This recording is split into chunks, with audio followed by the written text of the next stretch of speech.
Hey everyone, I wanted to go over the new and exciting news that we got for Monster Hunter Rise on the Nintendo Switch.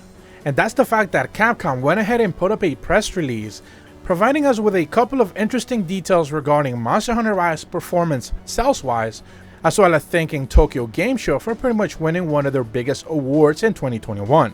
So I'm going to first read through their press release a little bit and then pick out the stuff that matters and then get into the raw data. And it reads as follows. Capcom today announced that Monster Hunter Rise was awarded the Grand Award of the Game of the Year division in Japan's Game Award 2021, while Resident Evil 3 was honored at the award for excellence. The prizes were announced at Tokyo Game Show 2021 online, which was held on September 30th through October 3rd. Monster Hunter Rise, the winner of the Grand Award, is a Monster Hunter title that released in March of 2021 for the Nintendo Switch. The game was developed, provided new accessible Monster Hunter experience that can be enjoyed anytime, anywhere, and with anyone.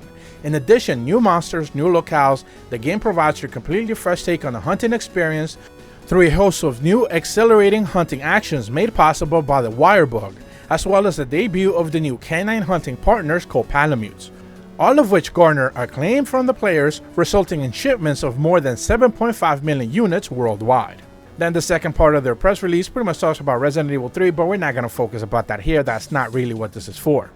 So first and foremost, they did win an award at Tokyo Game Show, and I believe they also shared it with Ghost of Tsushima, or at the very least, like the newest release on the PS5 or something along those lines. So both of those games pretty much won the same award. They usually just give it to one game, but this time they went ahead and gave it to two games. But the thing that I want to focus on the most here is the fact that they're now confirming that the game's pretty much shipped over 7.5 million units worldwide. The last fiscal report that I believe that we got back around in May was pretty much reporting that they had sold up to 7 million copies. So pretty much since then, we had just pretty much been waiting for any sort of information as to how well the game had been selling throughout the entire summer. We hadn't necessarily received any sort of updates throughout this entire time, and this is pretty much now the confirmation that they're up to 7.5 million copies. Remember that on March 29th, the game was revealed to have been sold over 4 million copies. That was just pretty much like a couple of days after the game launched. Then a week later, they were up to 5 million. On April 27th, this is about 3 weeks later, they're up to 6 million. On May 28th, they were up to 7 million. So pretty much like a month later. And then now, 4 months later, they're now finally up to 7.5 million, which is about 500,000 copies since the last report, or roughly about 125,000 copies per month. Now, if you really want to quantify this entire thing, you have to remember that throughout the entire summer, Monster Hunter Rise has kind of had a little bit of a negative connotation to it. A lot of people have been really upset with the lack of support, the lack of brand new content. All these Capcom collaborations are cool for like a minute, but then it is what it is. It's not really substantially new monsters or any new real additions that players really are going to be clamoring for or be acclaimed to. So it's just one of those things where, like, at the end of the day, it doesn't necessarily surprise me that they've only sold 500,000 copies in the last 4 months, because it just feels like the game's kind of been, a little bit tepid throughout these entire months. Now, all of that kind of goes away, or at the very least, it kind of just puts a pause on that negativity, when they reveal that it is coming to the PC early next year. Of course, that is going to be a whole slew of different audiences, a bunch of brand new copies. Expect that to be, put the game over 10 million copies easily. I would expect 3 to 4 million copies sold on the PC alone.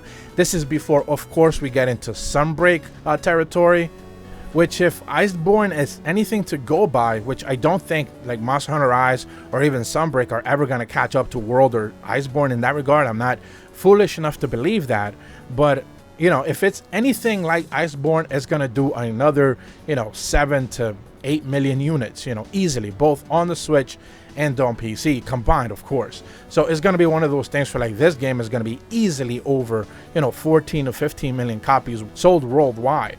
I believe that World is up to like 17 million, and Iceborne, I believe, is up to like 7 or 8. This is all data from last year as well, so it might be even outdated to the fact that, there have been sales on like PS4, Xbox, and of course PC via Steam. So, people always pick up things through a sale. So those numbers, I'm sure, have gone up since then.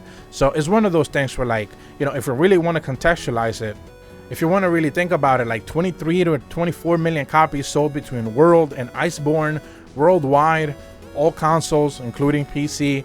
and the Switch version and the PC version of Rise can get to north of 15 to 16 million, I think that's pretty fine. Like, that's completely acceptable. It's not, all that surprising to me at the end of the day if, Rise and Sunbreak can hit those kind of numbers, perhaps even more. Maybe I'm like on the lower spec of that. They could actually end up being higher. So who actually knows?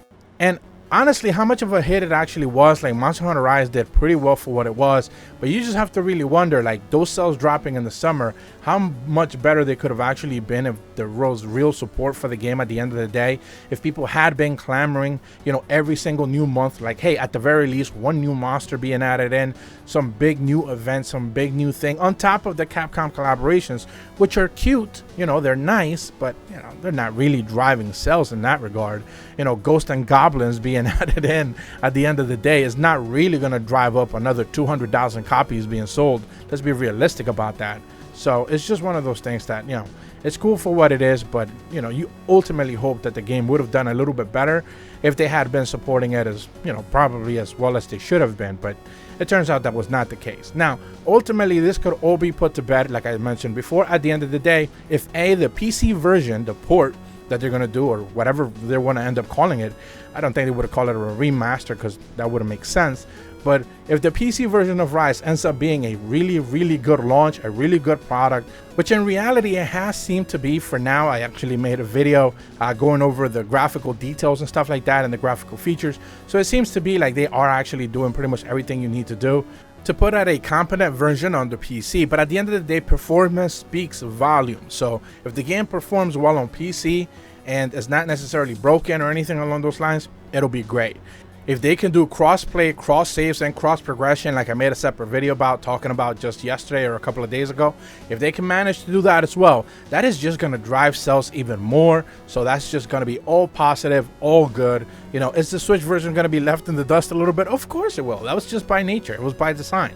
But at the end of the day, if the PC version is good and it has the kind of support that it needs, that'll be great. Then once we get into Sunbreak territory next summer, that's a completely different ballpark. At the end of the day, that is a whole nother monster.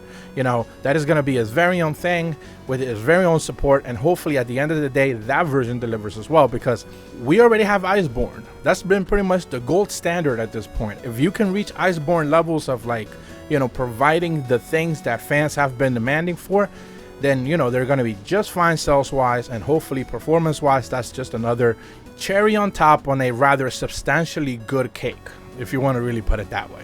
But that's all the information that I have for you guys today. I do think that is important. As always, they're providing us with information regarding sales and stuff like that. So the game's now up to 7.5 million. We'll see how many they end up selling on PC. For me specifically, I'm guessing anywhere from 2 to 3 million. And this is before the launch of the game of Sunbreak onto next summer, which again is going to be launching on PC and on Switch simultaneously. But if you're brand new to my channel, be sure to leave a like and subscribe. Hit the bell to receive notifications when the videos go up. And as always, thank you so much for watching. See ya.